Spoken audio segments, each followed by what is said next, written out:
I'd lived in Crestwood Hills, a gated community with overpriced homes, and an overzealous HOA for 4 years.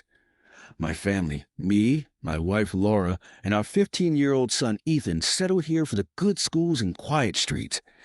As a commander with the Department of Homeland Security, I worked long hours, often on classified operations, so I valued a low-drama home life. My job demanded discretion, so I kept my title quiet, just another dad in a polo shirt to the neighbors. But the HOA, led by Karen, their self-styled security czar, had a knack for stirring up trouble. Karen was a retired paralegal in her late 50s, with a perm and a habit of patrolling the neighborhood in a golf cart, binoculars dangling from her neck. She'd hired a private security firm to protect Crestwood, turning the gatehouse into a checkpoint straight out of a dystopian novel. Guards, mostly ex-mall cops, demanded IDs from everyone, even kids on bikes. I'd grumbled about it but complied to avoid a fight. That changed in August. I was in D.C. for a briefing when Laura called, panicked. Ethan's locked out. The guard won't let him in the gate. Says he's not on the resident list. Ethan had been at soccer practice, dropped off by a teammate's mom, and was stuck outside in 90-degree heat, no water, no phone. His battery had died. Laura was 30 minutes away at work, and I was 3 hours out. I told her to call Karen while I dialed the guardhouse. The guard, a guy named Vince with a wannabe cop attitude, answered. "No ID, no entry," he said. "Rules are rules." "He's 15, lives here, and you've seen him 100 times," I said, keeping my voice level. "Open the gate." "Not without Ms. Whitaker's approval," Vince replied. I hung up and called Karen. No answer.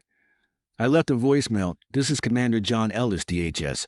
Let my son in, or we're going to have a problem."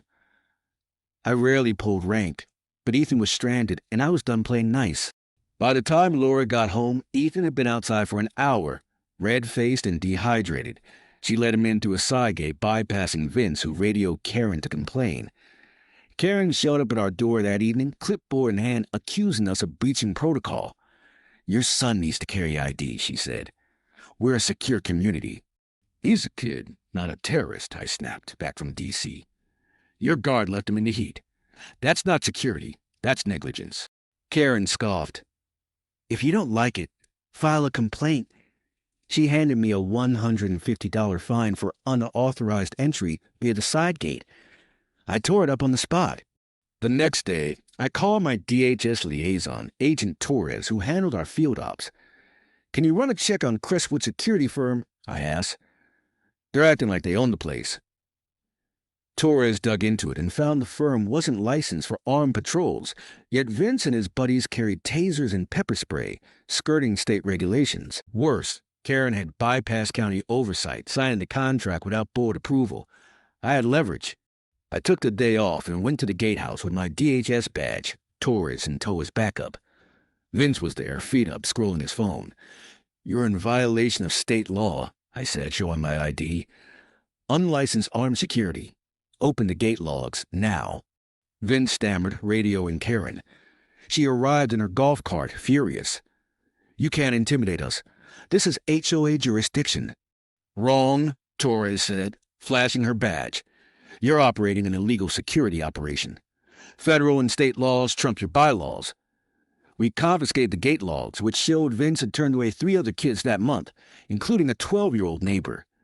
Karen tried to argue, but Torres cited her for obstructing a federal inquiry. "We can escalate this if you'd like," she added. Karen shut up. The HOA board called an emergency meeting after I emailed them the logs, Torres' report, and my security footage of Ethan sweating outside the gate. I spoke, badge on the table, detailing Karen's overreach and the firm's violations. "My son could have had heat stroke," I said. "Your security endangers kids." Neighbors, especially parents, were livid. One mom, whose daughter was also denied entry, demanded Karen's resignation.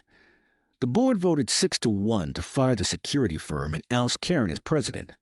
She stormed out, threatening lawsuits. The county shut down the firm's contract, fining them $5,000 for operating without a license. Karen faced no charges but lost her HOA clout. The new president, a dad named Greg, scrapped the gatehouse Gestapo tactics and installed an electronic pass system for residents. Ethan got a key card, and I added a water cooler to our porch for any kid stuck outside. Karen moved away last month, her golf cart sold, her binoculars gone.